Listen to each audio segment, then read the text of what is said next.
Mais pourquoi vous avez laissé autant de gens venir déposer des dossiers? On a même dit que dans certains dossiers, il n'y a même pas de photocopie de diplôme.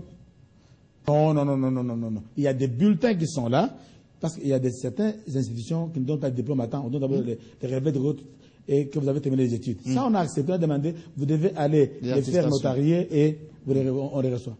Non, nous avons souffert parce que les gens ont attendu. Les gens n'ont pas cru aux élections.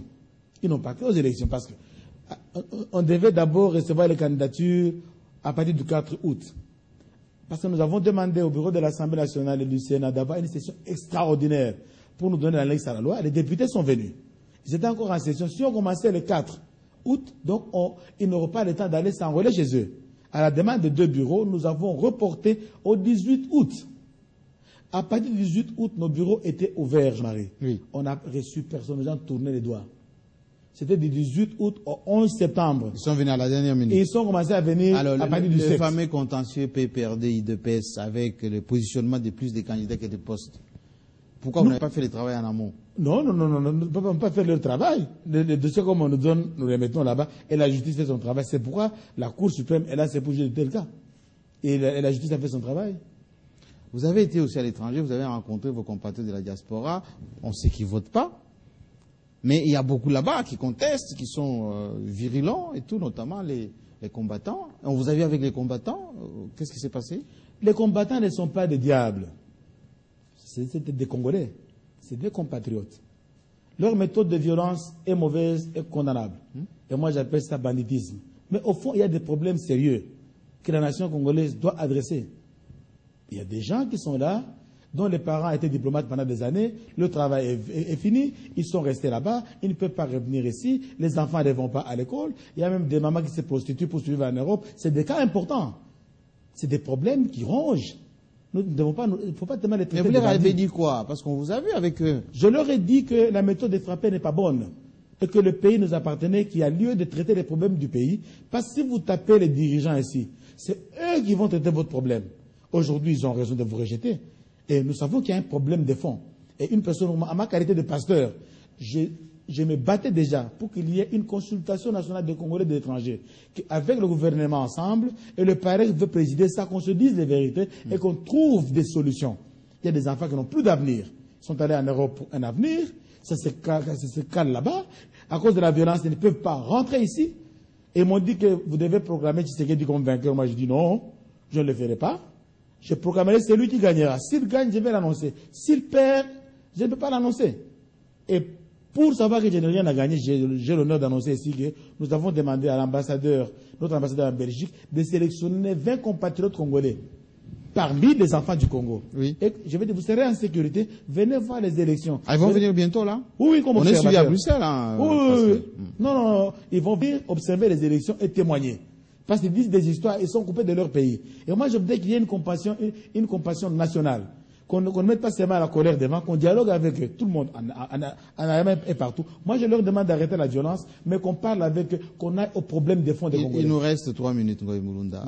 Lorsque vous avez été mis en place, la CENI donc, on vous a vu aller chez tout le monde, chez tous les politiciens, faire votre tournée. Alors qu'à l'époque, Malumalu était dans son bureau et tout le monde venait à lui. C'est quoi cette méthode? Ça, c'est la méthode Mulunda. Donc, il y a Mulunda. Oui. Donc, c'est deux personnes différentes. Et moi, je connais la classe politique congolaise. Ce ne sont pas des lions. Il faut les approcher, il faut leur dire. Même cette question des serveurs, on n'a même pas beaucoup expliqué. Il y a des petits malins qui veulent en profiter. Mais quand vous expliquez aux gens que le serveur ne sera pas utilisé dans ces élections, envoyez vos témoins, ils vous écoutent. Ils disent, pasteur, il faut nous expliquer. Donc moi, je dis qu'il faut qu'on parle avec eux. On doit continuer à dialoguer avec eux. Même s'ils viennent chanter devant nos bureaux, c'est des partenaires importants aux élections. Et nous les respectons. Et on va les respecter. Parlons argent un tout petit peu. Il y a beaucoup d'argent, 200 millions de dollars dans vos caisses. Comment vous gérez tout ça? Non, nous les recevons. Il y a tolérance zéro chez vous aussi, hein? En tout cas, même moins zéro. Donc on ne peut pas jouer. Qu'est-ce que vous poursuivez maintenant? Le paraît que vous avez permis de ramasser beaucoup d'armes. Vous avez plaidé pour la paix dans d'autres pays d'Afrique. Maintenant, vous organisez les élections les plus importantes de ce pays. Vous êtes à la tête de la CENI. Mais on vous trouve plutôt jovial. Vous n'êtes pas dépassé par les événements? Non. J'ai la paix du Christ en moi. C'est tout. Vraiment, ça c'est important. Sans la prière de tomber, mais Dieu me donne la paix. Il y a un temps où vous trouvez que tout se bloque, mais vous mettez en prière, après 3 jours, ça s'ouvre. Mais est-ce qu'il vous reste du temps d'aller à l'église et de manger, de s'occuper de vos enfants? Ce dimanche, je vais prêcher, et le thème sera tenir à sa cause. Tenir fermement à sa cause. Je veux dire, j'invite le public à venir à Baraka. Je ne fais pas la publicité, mais je prêche là-bas. Baraka 141, 143. Tenir à sa cause fermement. Tu peux avoir des difficultés, tu peux même tomber, mais tiens, tu vas te relever. Aux politiciens congolais, vous dites quoi là maintenant? Je leur dis qu'ils se préparent pour les élections. Il n'y aura pas de report d'un seul jour. La campagne s'ouvre le 28 octobre. Je vais l'ouvrir. Il n'y aura pas de report, les élections auront lieu. C'est comme je l'ai dit, qui dit batté. Ce slogan-là sorti par le bureau de la CENI n'était pas une blague, c'est une vérité. S'ils sont distraits, vont le regretter. Qui se prépare, le 28, on ouvre la campagne. C'est pour cela que nous voulons continuer à dialoguer avec eux. Il y aura un forum cette semaine des partis politiques, qu'on puisse arrondir les angles, parce que la campagne s'ouvre le 28. Est-ce que vous avez des octobre. pressions des Occidentaux, de certains milieux, qui veulent absolument que vous reportez les élections? Non, on n'a pas il y a des gens qui constatent, qui pensent qui n'ont pas l'information chez nous, et qui ont des informations à gauche, à droite, avec ces difficultés-là, c'est vrai, le Congo est grand, c'est monumental. Quand on n'avait pas d'explication de la source, non, ça c'est impossible. Ils ont commencé à... C'est ce qu'on appelle les centres Carter. Oui, les observateurs de Carter. Ils ont vu vraiment que c'est monumental, c'est grand, il n'y a pas de route, il n'y a pas ceci. Vraiment, pour tout, surtout pour un Américain, ça c'est impossible, c'est invivable. Et avec votre bulletin de vote kilométrique là. Oui, alors quand on s'est expliqué, on les a appelés, voilà ce qu'il y a, voilà ce qu'on a, voilà le calendrier, voilà les programmes, voilà où nous sommes. Les unes commencent à dire, pasteur, nous devons communiquer. Donc c'est pourquoi il est important. Moi, je suis prêt à revenir, expliquer aux gens chaque jour où nous sommes, pour leur dire qu'il n'y a rien qui va nous empêcher à aller aux élections.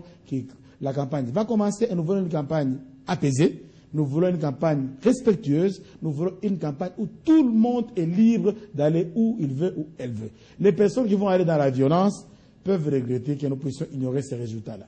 Merci. Ngoï Mulunda, pasteur de son État et président de la CENI. On va vous suivre de très près. Suivez-moi. Merci. Merci à vous. Réaction si vous le désirez sur votre chaîne. Vous avez les coordonnées. À très bientôt avec le même plaisir.